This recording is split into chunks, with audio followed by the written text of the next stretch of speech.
Good morning, everyone. Welcome to Australia Day 2024. My name is Susan Wade and I'll be your MC for this morning. Firstly, before we start proceedings, I would like to ask Councillor Lewis Burns to deliver a welcome to country. Thank you, Susan. For those that don't know, my name's Lewis Burns and I'm a traditional owner from here. Been given the honour to come and do welcome to country. It's usually a pleasure to do this for everybody, so without further ado, through the Madamakatan Najang Marananyini Narmang, Tabagawaradri, Wilawaradri, Mangawaradri. Have a good day. Thank you. Now I'd like to ask everyone to be upstanding to join in the singing of their national anthem. I would like to call on Councillor Lewis Burns and Tatum to raise the Aboriginal flag, and I would like to call on the Mayor and Sam Cawthorn to do the Australian flag. I would like to also introduce Saphira Barton, who will be accompanying the Dubbo District Concert Band in singing the anthem. Millions, oh, let us rejoice, for we are one and free, with golden soil and wealth for toil. Our home is girt by sea. Our lands abound in nature's gifts of beauty, rich and rare. In history's page, let every stage advance Australia fair. In joyful strings, and let us sing, advance Australia fair. Beneath our radiant Southern Cross, we'll toil with hearts and hands to make this Commonwealth of ours renowned of all the lands. For those who come across the seas with boundless plains to share, with courage let us all combine, now advance Australia fair. In joyful strings, and let us sing, advance Australia fair.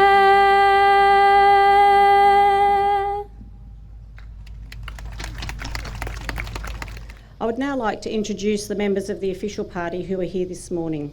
We have the Mayor of Dubbo Regional Council, Councillor Matthew Dickerson.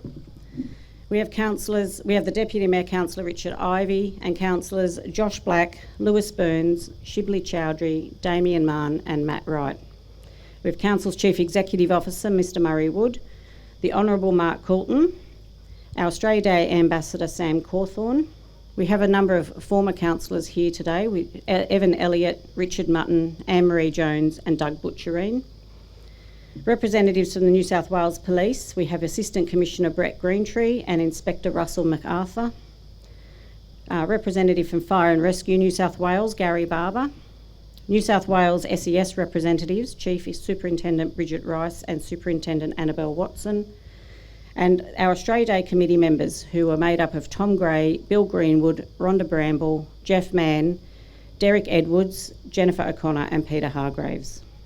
I would now like to call on the Mayor, Councillor Matthew Dickerson, to officially welcome you to Australia Day 2024. I had written him a letter, which I had, for want of better knowledge, sent to where I met him down the Lachlan years ago. He was shearing when I knew him, so I sent the letter to him, just on spec, addressed as follows: Clancy of the Overflow. And an answer came directed in a writing unexpected, and I think the same was written with a thumbnail dipped in tar. 'Twas his shearing mate who wrote it, and verbatim I will quote it. Clancy's gone to Queensland droving, and we don't know where he are. In my wild, erratic fancy, visions come to me of Clancy gone a droving down the Cooper, where the western drovers go. As the stock are slowly stringing, Clancy rides behind them, singing. For the drover's life has pleasures that the townsfolk never know. And the bush hath friends to meet him, and their kindly voices greet him in the murmur of the breezes and the river on its bars. And he sees the vision splendid of the sunlit plains extended, and at night the wondrous glory of the everlasting stars. I am sitting in my dingy little office, where a stingy ray of sunlight struggles feebly down between the houses tall, and the fetid air and gritty of the dusty, dirty city through the open window floating spreads its foulness over all. And in place of lowing cattle, I can hear the fiendish rattle of the tramways and the buses making hurry down the street, and the language, uninviting, of the gutter children fighting comes fitfully and faintly through the ceaseless tramp of feet. And the hurrying people daunt me, and their pallid faces haunt me, as they shoulder one another in their rush and nervous haste, with their eager eyes and greedy, and their stunted forms and weedy. For townsfolk have no time to grow, they have no time to waste. And I somehow rather fancy that I'd like to change with Clancy, like to take a turn at droving where the seasons come and go, while he faced the round eternal of the cash book and the journal. But I doubt he'd suit the office. Clancy of the Overflow.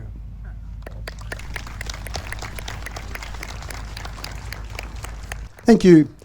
When I was thinking about what to do for Australia Day 2024, I was actually down on Trackariley and I ran into some French tourists, and I asked them what they were doing in Dubbo. And they were on Trackariley, out near the river, along the riverbank, and they said, why would we want to be anywhere else in the world? Isn't this a beautiful location to be? And on this Australia Day 2024, it's not just a chance to reflect on this nation, on this wonderful people, but it's a chance for us to reflect on this city, this wonderful location we have. And so I chose that wonderful poem written by Banjo Patterson back in 1889 for its vivid imagery, for its wonderful scenery that it describes, and that classic battle of the bush versus the country. Now, things have changed a bit since 1889, but I think that battle still goes on with the city, and here, somewhere like Dubbo, the beautiful, idyllic area that we have here in Dubbo. And during the pandemic, we had a strange phenomenon happen. Obviously, tourism would cut down everywhere for a period of time while restrictions were in place. But when restrictions started to be loosened and people couldn't travel overseas, but they could start to travel out of Sydney, for example, we found this incredible boost in tourism to regional locations, in particular Dubbo. 2022, we saw a 47.5% increase on tourism on the previous year. We saw a 27.5% increase on the best year we'd ever had in tourism on pre-COVID times. So people started to discover Dubbo. Now, on the back of that, they also started to move here in greater numbers than ever before. Probably the only limit we've got now for people moving out here is the fact that we just don't have enough housing for all these people that want to be here. So I have one favour to request of everyone here in the audience today, and that is, when you reflect today on Australia, on this wonderful nation, on this nation that's got a 60,000 year history, and that's got a 200-year history, and that's got a wonderful future going forward, when you reflect on Australia, when you reflect on how great this country is and how great it is to be Australian, then I also ask you to reflect on Dubbo and what a wonderful microcosm we have here in Dubbo based in Australia. And that charm, that beauty that Banjo talks about in his poem, we're living it. We're living it right now. We're living it every single day in this wonderful city that we live in. So take some time to reflect on that, and take some time to think about people that do travel from Sydney, travel from all over the world, to be here and see this wonderful place here. And as I look out across the audience here today, it does look beautiful, it looks fantastic, and it looks wonderful to see so many people, which is obviously the most important part of Australia and the most important part of Dubbo. Have an absolutely wonderful day, everyone. Thank you for joining us this morning for this wonderful event and this wonderful way to say it's great to be Aussie, and thank you for being part of this wonderful Dubbo culture we have. Have a great day. Thank you.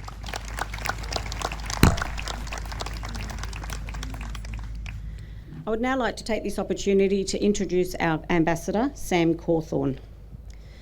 Sam's a former Young Australian of the Year. He comes from Tasmania. And a funny little tip, which I'll get him to explain on in his speech, is he made international news by putting the Australian Prime Minister into therapy. Welcome to Sam. It's good being back in Dubbo, and that was a great talk. Thanks, Mayor. That was very good. In 1968, an Indian lady and a Scottish man migrated to Australia. They were my parents. They decided to move down there to Tasmania. They then had 11 kids. I am number 9, and then they had 39 grandkids. That's what happens down there in Tasmania. But I suppose today is all about reflecting about who we are, what has brought us to this country, but also at the same time, honouring and respecting our First Nations people as well. But also at the same time, we want to celebrate as well. My son, he just recently went through. He's 15 years old, and he just went through this tough journey as a 15-year-old. So I decided to take him out of school for 2 months, and I took him on walkabout. So we did 18,000 kilometres around Australia. We were jumping off cliffs up there in Cape York. We went back and through Simpson Desert. And one thing I found about travelling all around this country is that it's a place of so many different things and so many beautiful people as well. Even today, when I was walking here from my hotel here, I actually had someone that said, "Hey, look," they literally pulled me over and they said, "Hey, look, I see that you're walking with a limp. Do you need a lift somewhere?" And I think that's a beautiful reflection of what it is to be Australian. How we can find ways, how we can celebrate each other, we can do things for each other and the like. But I will actually also tell you this story about putting the Australian Prime Minister into therapy. So I do live with a disability. I had a major car accident many years ago. And so they flew me up through to Canberra the day before Australia Day. And I'm about to meet the Australian Prime Minister. And at the time it was Kevin Rudd, Kevin 07. I've got different types of prosthetic arms, yeah. So I've got one arm for playing golf. I've even got a bionic arm. It's the most advanced bionic arm in the world right now. Literally, it works on my nerve endings and on my and through Bluetooth. Actually, there's even an app. Actually, get this: if you downloaded the app, you could control my hand. But I've also got a cosmetic arm, so my hand looks exactly the same as my normal hand. And so I'm thinking to myself, what can I do in order for the Australian Prime Minister to remember me?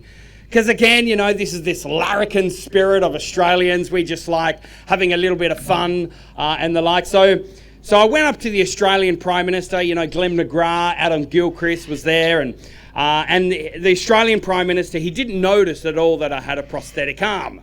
So I went up to him and I went to shake his hand, right? As I went to shake his hand, I detached my hand and it came off into his hand. And obviously everyone just started cracking up laughing and the like, and then the Prime Minister in his Australia Day speech, and he looked over to me and he says, "Hey, look, right now we're surrounded by very significant Australians. We have Aboriginal elders, we have community leaders, we have sports heroes, but nothing can ever beat the intro I had to Sam this morning, because when you meet Sam, it's an extraordinary experience, because when you shake his hand, he'll leave his hand in your hand."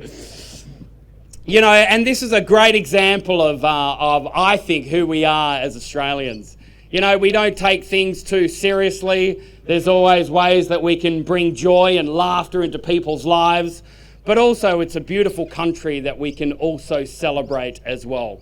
And so I'd encourage you all, find ways how you can give someone a high five, even if it is a smile, or maybe even go out and help someone and celebrate this wonderful country that it is, Australian. Thank you very much. Cheers. It now gives me great pleasure to introduce Tatum Moore.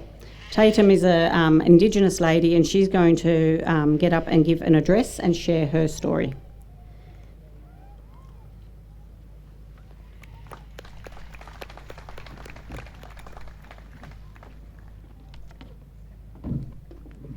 Yurudumarang, Yamandumarang. Hello, g'day. Hope you're all well. Before I start, I'd like to give the Gulpara Narambungu, which is in Wiradjuri, which is the acknowledgement of country. Yuan Nadi, Tatum Moore, Jiramadilanya, Badu, Wiradjuri, Yorda Yorda Barkanjigurnu, Kunya, Yina, Nadu Banugu, Gulpara, Wiradjuri, Main, Galang, Nangu, Narambunga, Nina, Nanjira, Jurinya, Gayiji. And now in English, so my name is Tatum Moore, and I'm a proud Wiradjuri Yorda Yorda Barkanjigurnu Kunya woman, and I'd like to acknowledge the Wiradjuri people whose traditional country we gather together on today. I just did the Gulpara Narambungu acknowledgement of country, and the reason that I do that is to give my Yinjamara, which means respect, to the land, its people, but to also give respect and acknowledge my mother's and father's people and the lands they're from. It's also our special way of connecting with each other, and so now you know my name, who my mob is, and the lands my people are from. And I'd like to extend that Yinjamara to each of you and recognise you and the lands that you come from. I'm so grateful to have been asked by my elders and Dubbo Regional Council to speak here with you today and share a little bit about myself, my connection to Wilay Wiradjuri Country Dubbo, and also share what Australia Day means to me. Australia Day is also, to many Aboriginal people, known as a day of mourning. Some call it Survival Day or Invasion Day, and I'll share a little bit more about that soon. I am the Chief Executive Officer for Dubbo Local Aboriginal Land Council. So if you're not sure where that is, you might have driven past the building on your way here. It has a really deadly big Aboriginal flag mural on the building. You can't miss it. And if you've never visited us, our door's always open. You're welcome to call and stop by for a cuppa and a yarn. You might have noticed I shared the word deadly there, which easily gets confused with the non-Indigenous terminology for deadly, which is usually referring to something that's bad, poisonous snakes or spiders. But the word deadly to Aboriginal people means awesome, good. So if you get to know or work with Aboriginal people and they say, "Oh, you are just too deadly," please be assured that this is the very best compliment. Since I was a little girl, I've always felt a strong connection to Dubbo. I was born here on Wilay Wiradjuri country at Dubbo Base Hospital. I'm a 4th generation, my children are 5th generations, and my family have been here since the early 1930s. In fact, my great-great-grandfather, William Bill Ferguson, whose statue is in the main street of town, Macquarie Street, he and my great-great-grandmother Margaret and their 12 children were one of the first Aboriginal families to live in town, and they had a house that is still standing today in Winjiwarra Street, which is just a little bit down the road from the Dubbo Showground. Many people speak about standing on the shoulders of giants, and for me, one of those giants is William Bill Ferguson. If you don't know much about him, please look him up. He was very instrumental. He was an activist for human rights, equality, equal rights, equal pay, but especially Aboriginal rights. In fact, he was the first person to campaign for the Bill of Rights, which Australia still does not have today. Some call him the Martin Luther King before there was a Martin Luther King. And his fire within ignited as a young man born of a Wiradjuri mother from the Riverina, working alongside his father, who was of Scottish descent, in the shearing sheds from the age of 14. So growing up working in the sheds, he knew of the terrible working conditions and became aware that other Aboriginal people and other ethnic groups were being paid much less compared to non-Indigenous people that they worked with. So, he knew that it wasn't right and it wasn't fair, and that motivated him to want to try and do something about it. As he got older, he would travel and he visited many different missions and reserves. And you have to remember that, back then they didn't have cars. If they were lucky, they had a horse and a cart. So it would take days and weeks to travel to their destination. And he saw the harsh conditions that our people were living in. And he spent time with them, listened to them, share their concerns, heartbreaking, traumatic stories of unhygienic living conditions, stories of slavery, poverty, living off rations, deteriorated health, and babies continuing to be stolen. As most Aboriginal people adopted the Christian faith, Bill was a Christian man who lived by the Bible, and in the Word it states that we are all equal in the eyes of the Lord, and Bill struggled or felt somewhat conflicted with that because he saw that this simply wasn't the reality for our people. He set off on his political journey because he knew that the only way we could create change was if we had a voice for Aboriginal people. So he was very proactive politically and was a grassroots leader, respected elder, and one of the many staunch Aboriginal people who organised the Day of Mourning at the front of the Australian Hall on January 26, 1938. While many Australians were celebrating the 150th anniversary landing of the First Fleet, where the darkness of our country's history began. This protest highlighted the continuing unjust treatment of the First People and somewhat set the path for the many Aboriginal leaders who followed after, leading towards positive outcomes for our people, such as the 67 referendum, where we finally got equal rights and could vote, which wasn't that long ago. Sadly, Bill passed years before and didn't get to see this outcome. But William Bill Ferguson was the epitome of someone who planted a tree for the shade that he would never sit under. I just want to say that, when we talk about the past and the dark history of our country, and this day in particular, I don't want to take anything away from your day and the special reason we are all here today. We don't talk about the past to blame anyone or to make anyone feel bad, but we have to be truth-telling.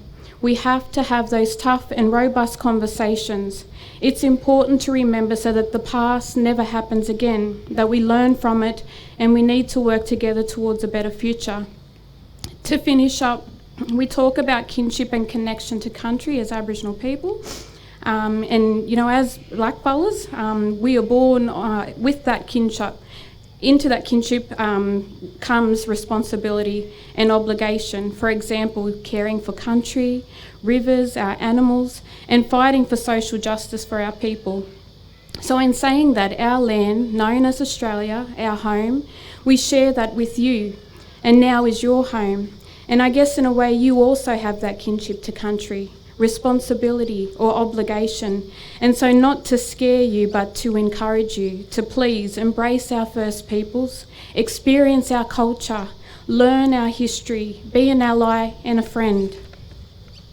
A lot of people think you have to go to the Northern Territory to experience Aboriginal culture, but it is alive right here after 60,000 plus years through whispers and songlines, despite the mass of atrocities, our language, culture, babies and identity being taken from us. We are still here and our sovereignty has never been ceded.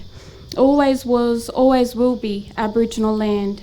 Mandangu, Nanagu, thank you for listening, and I hope to have a cuppa and a yarn with you soon. Now we'll move on to presenting the 2024 Australia Day Awards. Australia Day is about recognising the talents and achievements of people in our local community. The Australia Day Award Committee had the task of selecting the recipients for each category. Each year, this is an extremely hard task as there are so many outstanding nominees to choose from. It is also a tremendous honour not only to receive an Australia Day Award, but to also be nominated. Dubbo has a proud history of outstanding members of the community who selflessly give up their time for the betterment of Dubbo. It is people like this who go about the business of volunteering or contributing to our community. They don't seek recognition or reward. They have gained the respect of their peers, and those peers have then in turn nominated them for these awards. I would now like to call on the Mayor, Matthew Dickerson, to present the 2024 awards. Thank you, Susan. And one of the things that's very exciting about the awards that we give out is that I'm very privileged in that I get to sit with the Australia Day Committee and actually go through the judging process for the awards. And the exciting thing about that is that you get to read about many wonderful people that do some wonderful things in our community. And I would love to change the rules and give out multiple awards, but the rules are very strict and only one person is allowed to win each award. And so it is very difficult, and there is a lot of debate and discussion around that committee for many of these categories to find the best of those people. So there are some wonderful people in the community doing some wonderful work. congratulations to all those people that were nominated, but unfortunately there can only be one winner, but all of those winners are very worthy winners. I'd like to call on our Ambassador Sam Cawthorn to give us a hand to, there was no pun intended, sorry there Sam, to help us hand out the awards, and then I'll get our councillors. It's great to see 7 of our councillors here today. I get our councillors to hand out the awards as well. So I'll go through the councillors. If I can get Councillor Josh Black, if you can come forward to help Sam. So the first one I'll do is our Cultural Person of the Year award. The contribution to the cultural community made by this person has been tireless. Mostly known for work with film, their short films have boosted the cultural careers of many young creatives, with their short films being selected and screened all over the world, competing with thousands of international entries right here from Dubbo. They produced 11 short films, with more currently in production, created opportunities for the local community to participate in creative and cultural projects, whether they be as a hobby or as a professional. They've been proactive in looking for ways to encourage and include underrepresented groups in their creative and cultural projects. In 2023, their short film Fell Purpose was selected to screen at the prestigious International Mobile Film Festival in California and has won 5 awards at other international film festivals. They're involved in many organisations including Double Filmmakers, Wesley House Players and Creative Assembly, and own their own studio. It's their tireless dedication to the Dubbo cultural scene, and that's something you wouldn't have said 20 years ago, Dubbo cultural scene, but it's a very different Dubbo we've got now, along with various volunteer roles, that makes this person a worthy winner of the 2024 Cultural Person of the Year award. It's a great honour to announce Arafeli Davis. Thank you so much. It was a very big surprise when I was notified that this was happening. I just want to say that Dubbo is an amazing place to live. I moved here in 2005 and am so delighted in the way that the creative community has embraced me and encouraged me, as has the wider Dubbo community. And I just want to thank everyone who's been a part of everything that I've done, and also a big thank you to my to Markello and Mick, my son and my husband, who have helped me and encouraged me all the way. Thank you, and thanks Dubbo. Now if I could ask Councillor Lewis Burns to come forward for the next award, please. And this award is for the services to sports.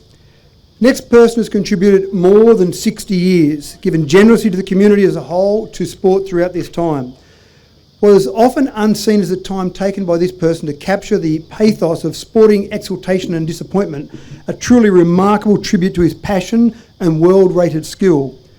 Over his long and colourful career, this person has gone above and beyond to capture the best possible images.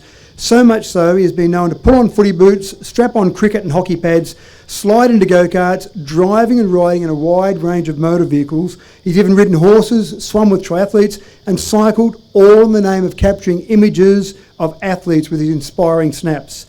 He is the epitome of a sports journalist, saving thousands of words with his photographs.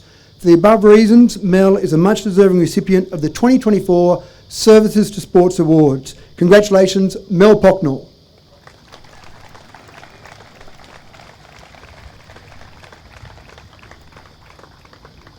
And for once, Mel will be on the other side of the camera, smiling for some photos to take. I'm not sure if you'll feel comfortable with that, Mel. Thanks, Matthew. I am out of my comfort zone, that's for sure. But anyhow, we'll move on. First of all, I'd just like to say that not only on Australia Day, but every day, I'm a very, very, very proud Australian. And accepting this award is somewhat of a shock, because I'm the sort of person that sits around or not sits around, but hangs around in the background. And as I said, this feels a little bit different up here because I'm used to being down there with a camera. But anyhow, Dubbo sports people. I don't think there's any sport that at some stage we haven't had a world champion, a para-Olympian or Olympian, a national, state and regional and local award. We've always had someone in, doesn't matter what sport. I think the only one that I can recall is either marbles or tiddlywinks. That's about the only sports that I don't think that we've had a world champion at. But I'm very proud to have seen so many of our young people and veterans and in their various sports achieve the highest. I've followed them from when they were little juniors, and now I used to give cheek to the ball people at the football or anything else like that, and you know, they were this high. Now they're this high and this big, so they get their own back on me now. So anyhow, I won't hold you up any longer. I thank you to those who nominated me. Thank you to the committee for selecting me, and as I said, I accept this prize as a very, very, very proud Australian. Thank you. And I'd like to call on Councillor Shibby Chowdhury to join Sam for the next award. The next award is the Young Sportsperson of the Year award. This award is to someone who is dedicated to the sport of athletics and cross country. The person has consistently demonstrated remarkable performances at both state and national levels for the past 9 years in both athletics and cross country. Their achievements include multiple championships and medal placements that underscore their exceptional talent and dedication to their sport. This person's achievements at prestigious events such as the Australian All Schools Athletics Championships, the Australian Under-20 Athletics Championships, where they secured silver and achieved a Youth Commonwealth Games qualifying time, showcase the ability to compete at the highest levels in these age groups. This person has been included in the Western Region Academy of Sports High Performance Squad, along with being named the Chair's nominee for excellence. It speaks to the recognition with the athletic community for their commitment, attitude and achievements. The active involvement of the local community sets them apart and makes this person a very deserving recipient of the 2024 Young Sportsperson of the Year award. It's a great honour to present this award to Ella Penman. I'd like to thank you all so much for this award. I've been working hard for a while now, so it's great to be recognised for my hard work and achievements. I'd also like to thank everyone who supported me and got me where I am. Thank you.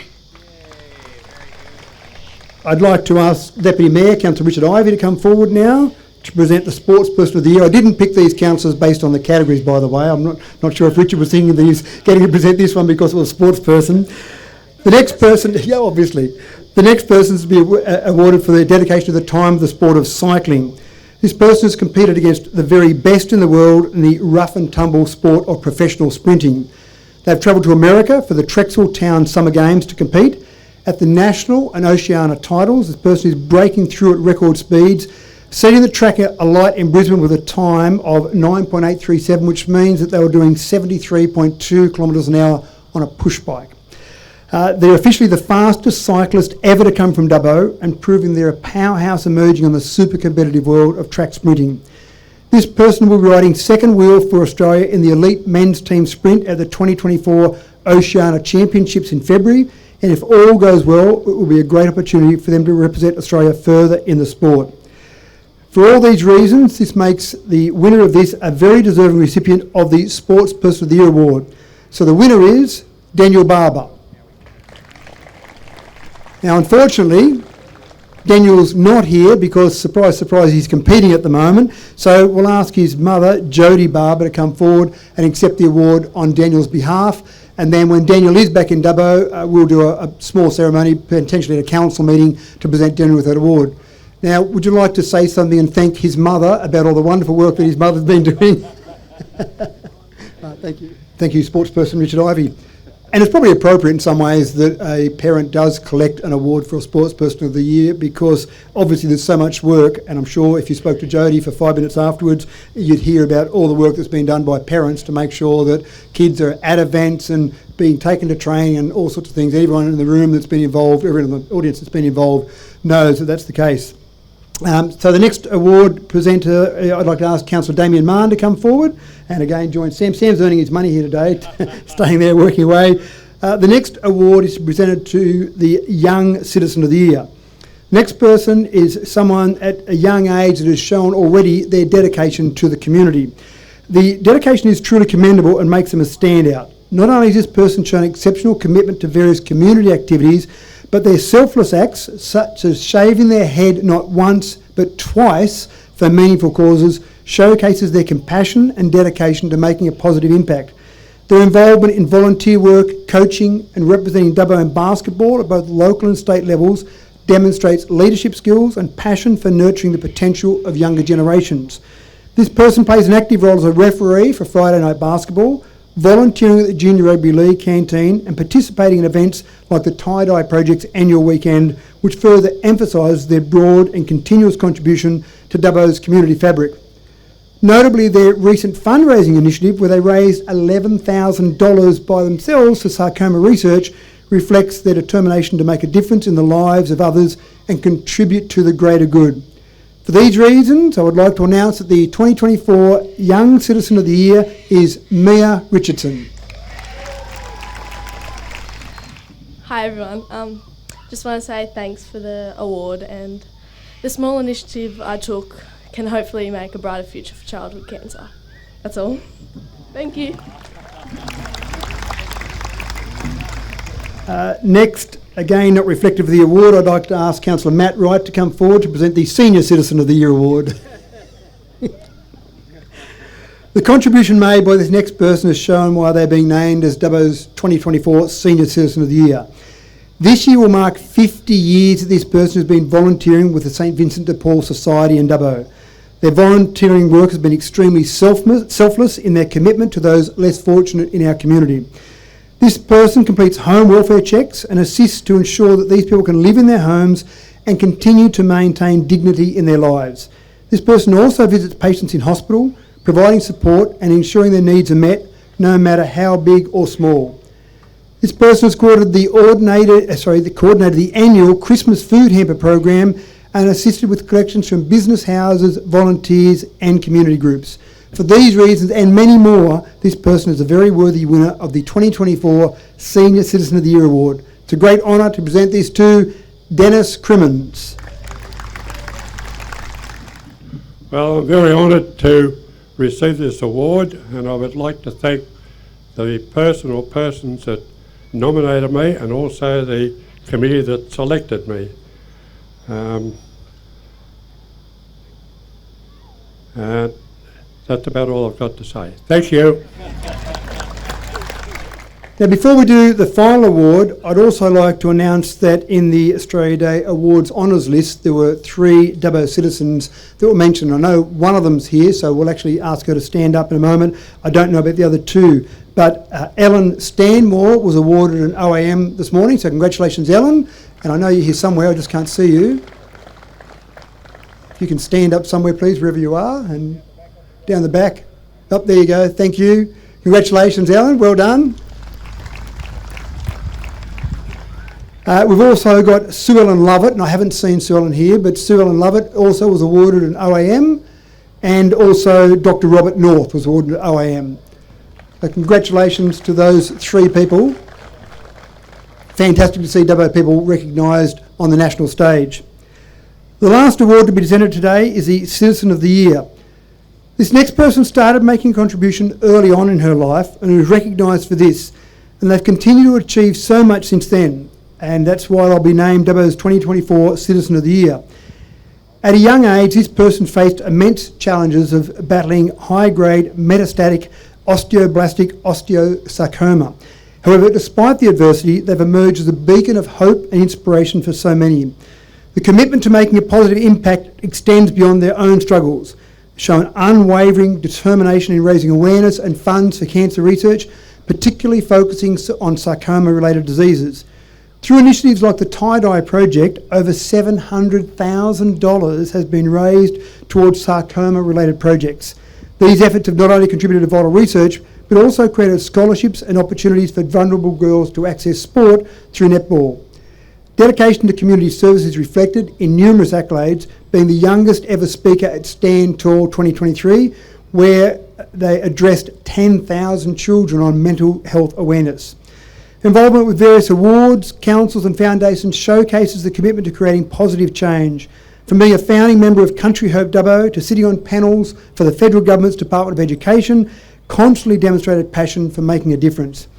In recognition of their outstanding achievements, this person was awarded the Youth Community Service Award by the New South Wales branch of the Order of Australia Association and was invited to join the Young Australian Leaders Association. Leadership, resilience, compassion all come to mind when thinking of the 2024 Dubbo Citizen of the Year. Congratulations to Molly Croft. Now, I've been told I'm not allowed to speak for too long, but I couldn't stand up here and not say thank you to you all, so here I go, I've written a little something. To all present today, honoured guests, fellow award recipients, especially my little bestie, Mia Richardson, and my incredible community. I am so grateful for this award today, and I do not take it for granted. I understand that there are many others in our community who could stand here in my place, and without the love and support from you all, I wouldn't be the person I am today. Some may see my journey since being diagnosed with osteosarcoma as a testament to my personal strength, but I see it in a powerful lesson in community support. I appreciate every one of you who have been a part of my journey, my incredible family, my friends, and those who have faced similar battles. Like Sam said, as we come today together to reflect, respect, and celebrate, I want you to know that this award is not mine alone. It belongs to every person in our community who has faced adversity. I believe life throws us some unexpected curveballs, and not everybody can understand or see each other's experiences. Yet, if we can find the courage to share our stories, we can help others understand, heal ourselves, and empower others to do the same. This award is dedicated to those who might feel voiceless, a symbol of hope, and a reminder that your stories matter. To those not yet brave enough to share their stories, let this be an encouragement that bravery can spark change. And if we can find the courage to speak up, we can create ripples of change that reach beyond our imagination. To my fellow cancer fighters, I promise to continue using my voice in your honour.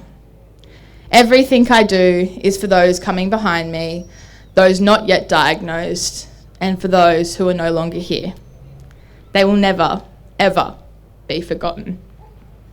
To the wider community, I hope this award empowers you to continue helping others, as together we will always emerge stronger, no matter the cause. Sometimes a gentle word, a kind look, or a conversation with someone new can be life-changing for them and for you. I accept this award with immense gratitude, recognising it as a reflection of our community's strength and our shared commitment to making a positive difference. As the great Australian-born NBA coach Phil Jackson says, "The strength of the team is each individual member. The strength of each member is the team." I believe in Dubbo, we have a bloody great team. Let's continue standing together, supporting each other with compassion and kindness. I am Molly Croft, I'm only 17, and I am still standing.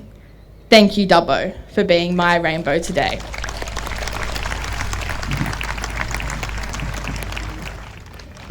Thank you, Molly. That was just beautiful. Just the perfect length too, I reckon. Congratulations again to all our awards winners. Can we just give them another round of applause, please? For those of you sitting out there today listening to these acceptance speeches and the citations on why these people have won these awards today, have a think of people you know, people you might volunteer with or work with, and just consider them for next year. You know, we love to hear all the wonderful thing everyone does in this town. It wouldn't be Dubbo without all our volunteers, so thank you again. I would now like to call the Mayor back to the stage to conduct the citizenship ceremony. Thank you. Thank you, Susan, and again, my congratulations as well to all of those incredibly worthy award winners. Now we had to do a very exciting thing, which is a citizenship ceremony, which is why I've got dressed up with my chains on now. And it's one of the things that I find absolutely fantastic. It's lots of duties you get to do as mayor. Some are really tough and some are really pleasurable. One of the most exciting things I get to do on a regular basis is to be the final step in the process for people in our community to become Australian citizens. And I sit back and think about it sometimes, and I think it's a really big decision to make to leave your country. And there are 200 countries across the world to choose from. And you chose Australia. And I feel a bit special that you chose my country out of all those 200. But then it gets better than that. You've got 7.6 million square kilometres in this nation, and you chose our little patch of dirt. And a bit like I said in my introduction, it's a pretty special patch of dirt, but not everyone knows about it. But the fact that we've got new citizens who have found this patch of dirt and who are joining us in this nation, in this city, is very special and very exciting. And I know we have a very welcome and open community that really wants to say, come and join us, be a part of what we've got here. This is absolutely fantastic. So it is a special part, and we'll go through and do the formal part, but we're very fortunate today to have our Federal Member for Parliament, Mark Coulton, here. So I'll ask Mark to come forward and deliver the message from the Minister. Thank you, Mark. Thank you, Matthew. And like Mayor Matthew, this is one of the most pleasurable parts of my job, is to be involved in citizenship ceremonies, and I think having one on Australia Day makes it extra special. So this is the message from Minister Honourable Andrew Giles, MP. Thank you for deciding to become an Australian citizen. Today you join a nation that is one of the world's most successful multicultural societies, with around half of all Australians either born overseas or with at least one parent born overseas. In Australia, everyone can be proud of who they are, and everyone should be respected, valued and feel a sense of belonging. We are privileged to share this beautiful country with the world's oldest continuing culture. This is a fundamental part of who we are. For more than 60,000 years, First Nations peoples have cared for country. Appreciating and understanding this truth is a vital part of what it means to be Australian. Australians are united by our shared commitment to democracy and the rule of law, and to freedom of speech, religion and association. Our diversity is our greatest strength, and we prosper by embracing this. We believe in a society in which everyone is equal, regardless of their gender, faith, sexual orientation, age, ability, race, national or ethnic origin. Ours is the land of the fair go, in which respect and compassion underpin our care for each other and our willingness to reach out to those around us in times of need. By becoming an Australian citizen, you make a commitment to these values and to contribute to our evolving Australian story. On behalf of the Australian Government, heartfelt congratulations on becoming an Australian citizen from Andrew Giles MP, Minister for Immigration, Citizenship, Migrant Services and Multicultural Affairs. I would like to read out the following preamble as per Schedule 1 of the Australian Citizenship Regulations 2007. Australian citizenship represents full and formal membership of the community of the Commonwealth of Australia. And Australian citizenship is a common bond involving reciprocal rights and obligations uniting all Australians while respecting their diversity. Persons on whom Australian citizenship is conferred enjoy these rights and undertake to accept these obligations. A, by pledging loyalty to Australia and its people. B, by sharing their democratic rights. And C, by respecting their rights and liberties. And D, by upholding and obeying the laws of Australia. And you've got to repeat after me, line by line, to make this official. So, first line, from this time forward, under God, I pledge my loyalty to Australia and its people, whose democratic beliefs I share, whose rights and liberties I respect, and whose laws I will uphold and obey. Congratulations. Can we give a big round of applause, please, to our new Aussie citizens? Now, if I can just ask you to take one step back, and we'll have Mark come along and give out certificates, and then we've got our councillors and former councillors just to come forward and hand out our goodies bags. And then, so we've got former Deputy Mayor Richard Mutton, we've got former Mayor Ann Jones, we've got former Deputy Mayor Doug Butchram, we've got former Councillor Evan Elliott to help our councillors hand out those. You can repeat after me, please, line by line. From this time forward, I pledge my loyalty to Australia and its people, whose democratic beliefs I share, whose rights and liberties I respect, and whose laws I will uphold and obey. Congratulations again. A big round of applause, please, to our new Aussie citizens. Now, this isn't official, but, and again, we've got our certificates and bags being handed out there, but while that's happening, this isn't official, but I have told Andrew Giles that I do just have one last test to make sure that these people are going to be appropriate Aussie citizens. And what we've got to do is make sure that when we're playing in a sporting contest against the country that you might have come from, against Australia, and you're in the audience at this sporting contest, I'm just going to get the audience to demonstrate first of all what should happen at a sporting match. So when you're at this sporting contest and you hear 3 words spoken, the audience is going to show you what you need to do. So if we can help out here and just teach them something, if we're in the audience and we hear Aussie, Aussie, Aussie. Okay, so the final test is for you now to be able to do the same loud enough that they can all hear it. So you ready? Well, I'm going to do Aussie, Aussie, Aussie. I want to hear the loudest oi, oi, oi you can give me. You ready? Aussie, Aussie, Aussie. Oi, oi, oi. What do you reckon? Good enough? Okay, you're official.